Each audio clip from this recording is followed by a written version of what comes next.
तब तक मुकेश सहनी के पीछे पीछे घूमना पड़ेगा। अभी तो मेरा काम किए हुए इनके वोट के ऊपर इनके लोग इनके साथ है, उसी के दम पर इनको 11 सीट देना पड़ता है, एक एमएलसी देना पड़ता है, इनके साथ गठबंधन करना पड़ता है।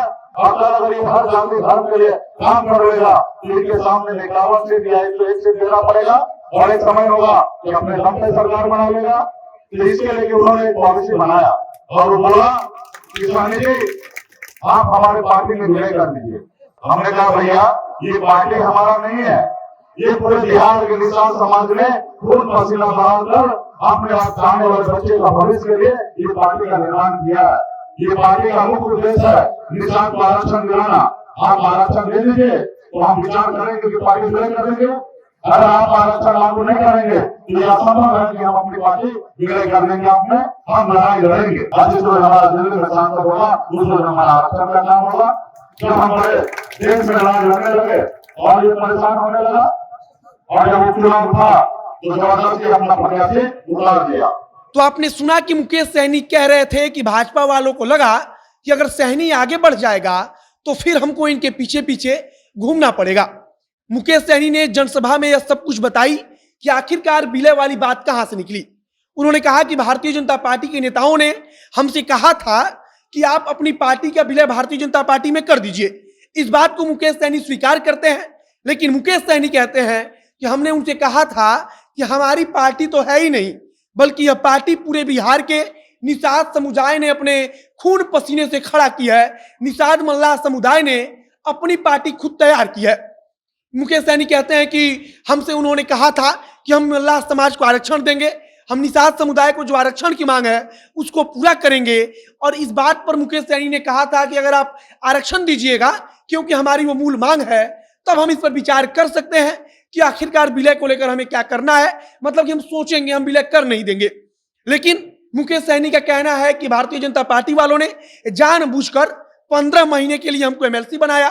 एमएलसी सिर्फ 15 महीने के लिए इसलिए बनाया गया क्योंकि इसको 15 महीना में परेशान किया जाएगा और परेशान करके कोशिश होगी कि मुकेश सहनी को झुका दिया जाए।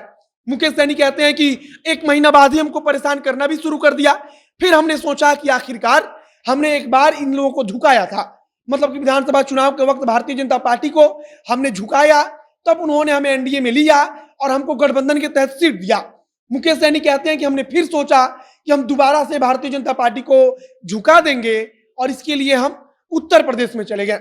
हमने उत्तर प्रदेश में जाकर अपनी पार्टी को लॉन्च कर दी और वहां पर हमने अपने उम्मीदवार उतारे और उसके बाद से हमने सिर्फ यही सोचा कि निषाद समुदाय की लड़ाई को लड़ेंगे और भारतीय जनता पार्टी को फिर से अपने सामने झुका देंगे।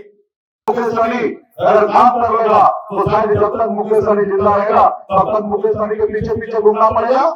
अभी तो मेरा काम किए हुए इनके वोट के ऊपर इनके लोग इनके साथ है, उसी के दम पर इनको 11 सीट देना पड़ता है, एक एमएलसी देना पड़ता है, इनके साथ गठबंधन करना पड़ता है। अगर ये हर जाति धर्म के लिए काम करेगा तो इनके सामने 51 सीट या 101 सीट देना पड़ेगा और एक समय होगा कि अपने दम पे सरकार बना लेगा। तो इसके लिए उन्होंने एक पॉलिसी बनाया और वो बोला कि सहनी जी आप हमारे पार्टी में विलय कर दीजिए, अपना वीआईपी पार्टी को विलय कर दीजिए और बीजेपी का सदस्य बन जाइए।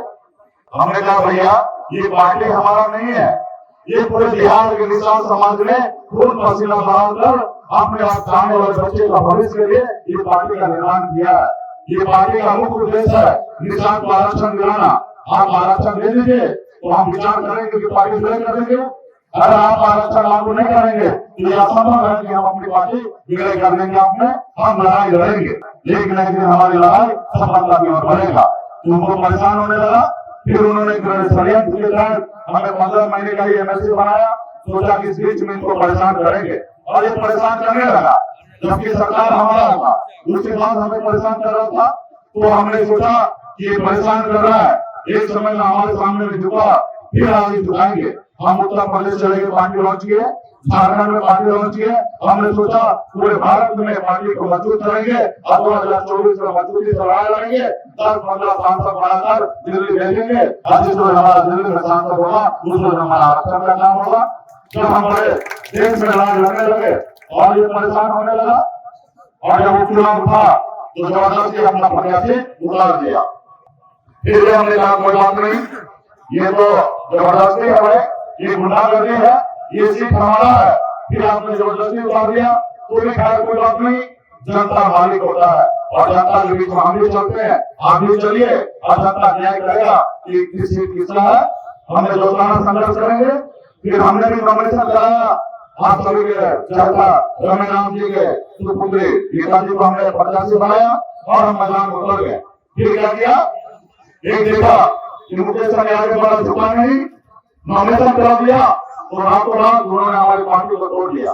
तीनों पार्टी को, विधायक को अपने पक्ष में करा लिया, अपनी पार्टी का चयनित करा लिया। लोग देखकर जो भी किया हो तो भी हमने सुबह उठकर हमने धन्यवाद दिया, क्योंकि हमने सोचा जो होना था तो हो गया। अगर भारतीय जनता पार्टी ने बोला कि हम बिहार के सबसे बड़ी पार्टी बन गए तो मैंने उनको धन्यवाद दिया।